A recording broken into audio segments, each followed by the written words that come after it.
If you expect to achieve your goals, if you expect to reach your potential, if you expect to have your dreams come true, what I'm about to explain to you is mission critical.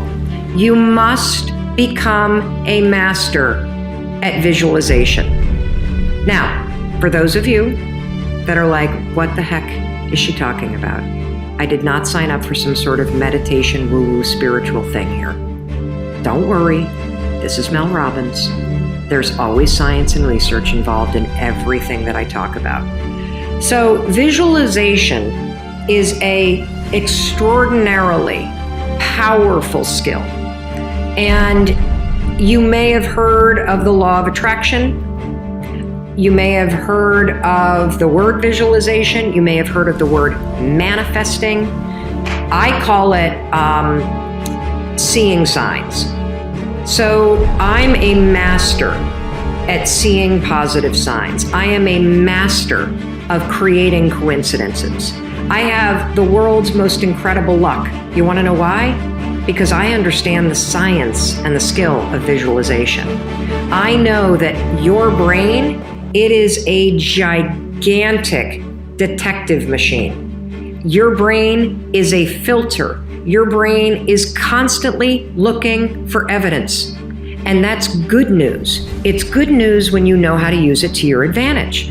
Let me explain. So your brain has a system in it. Here's the technical term. It's called the reticular activating system.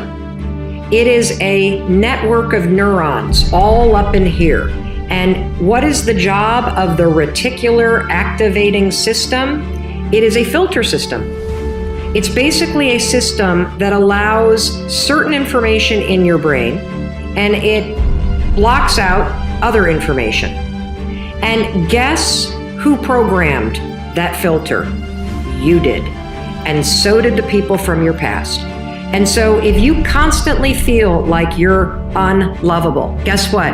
Your reticular activating system is going through the day and it is going to point out every single piece of evidence that confirms that negative belief that you have. If your goal is to improve your self-worth, I want you to visualize what your life looks like and how you're going to feel about yourself when your self-worth has improved.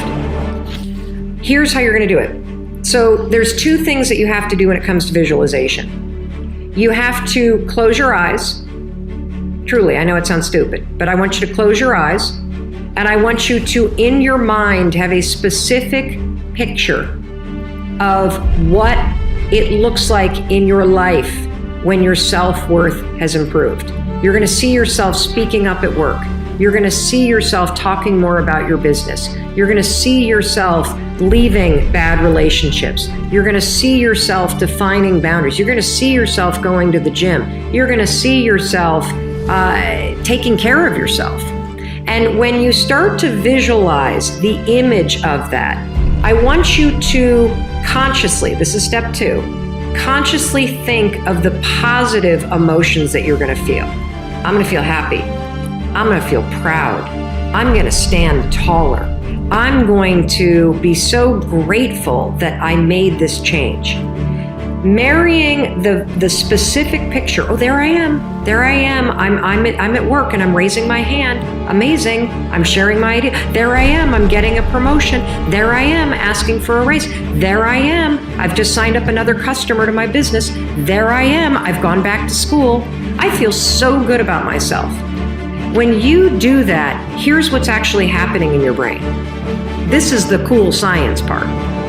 You are training your brain to have a totally different filter. You see, your brain, my brain, it doesn't know the difference between something that actually happened to you, like the F you got in your test in 10th grade, and the things you imagine that are happening to you.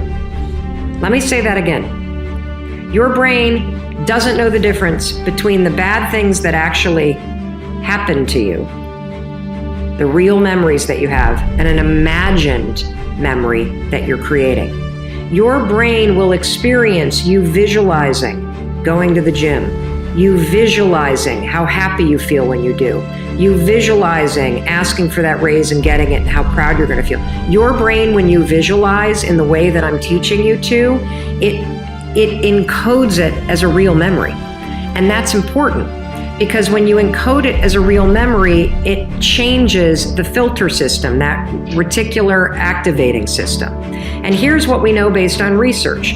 The more you visualize things, number one, the greater your confidence is going to be, the greater security you're going to have about it. And here's the really cool thing. The more you do this with your goals, you wake up every day and you just visualize. It takes 30 freaking seconds, for crying out loud. You visualize having a great day at school. You visualize curing your panic and how proud you're going to be. What studies suggest and have proven is that simply visualizing yourself doing things actually develops the skill and helps you improve the skills, just as if you were actually doing it. The problem with passion is that you and I have bought into this massive fantasy world where we think that passion is a person or a place or a thing, that somehow, like a needle in a needle in a haystack, that you are somehow just going to stumble into the thing and you're going to find that one person, or you're going to find that one thing that you're meant to do, or you're going to find that career. And honestly, we got to change the way that you think about passion and purpose before you will actually be able to bring it into your life. Because the truth is, passion isn't in a person, it isn't in a place, and it isn't in a thing. It's something inside of you. And when you flip the definition of what passion is, and when you actually understand what you're looking for when you say, I want to discover my passion, then you'll be able to create more of it in your life. You're never, ever, ever, ever going to feel like doing the things you need to do in order to have what you want. You're always going to need to push yourself. You're always going to need to parent yourself. So what is the net advice on this? What is the bottom line? The bottom line is no one's coming. No one. No one's coming to push you. No one's coming to tell you to turn the TV off. No one's coming to tell you to get out the door and exercise. Nobody's coming to tell you to apply for that job that you've always dreamt about. Nobody's coming to write the business plan for you. It's up to you. And because you're only ever going to do the things that you feel like doing right now or that feel good right now, unless you understand that you've got to parent yourself, you got to push yourself, you're not going to make your dreams come true. You're just not. We're not wired that way. You weren't born that way. You weren't that way when you were growing up, and you're certainly not that way as an adult. And there's a tremendous amount of liberation that comes when you accept the fact that you're always going to need to give yourself a push. The truth is, if you want control in your life, if you want to make things happen, you have to be able to expect that you're going to get a no and do it anyway. So what do I mean when I say, if you want control, expect a no? Well, there's a couple things that I mean by it. Number one, if you're somebody that gets paralyzed because you want things to be perfect, perfectionism is a way that most of us try to handle or mitigate or make sure that we don't hear no. We assume that if we're perfect, everything's going to go okay. And so we spend all of our energy thinking about our dating profile or thinking about the business plan or thinking about how to make things perfect. And the reason why we do that is we're terrified to hear no. We're terrified to put something out there that's not perfect, because if it's not perfect, you might get a no. One of the better ways to handle this is to actually expect a no. You know, I saw the most incredible quote by our friend Faustina over in Australia. She's a very famous DJ and friend of ours from Australia. And she put out the most amazing quote, and I'm going to get it totally wrong.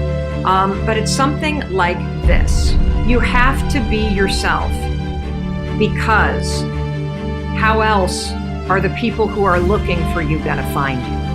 And I think particularly when it comes to dating, what we tend to do is we are so afraid of being rejected by anybody out there that we try to be somebody that we're not. That we put out a fake, improved, or what we think is improved version of ourselves in order to not hear no. And most of us pretend to be somebody that we're not when we fear rejection, when we believe that how we are or who we are isn't good enough. And so that's why it's so important for you to understand that you have to be willing to hear a no. You have to be willing to hear a no from the wrong people so that the people that are looking for you can find you, so that the people who want to be part of your business can be part of your business. If you're putting a fake person out there or a pretend perfect person out there because you think that's gonna save you from rejection, you're actually screwing yourself over.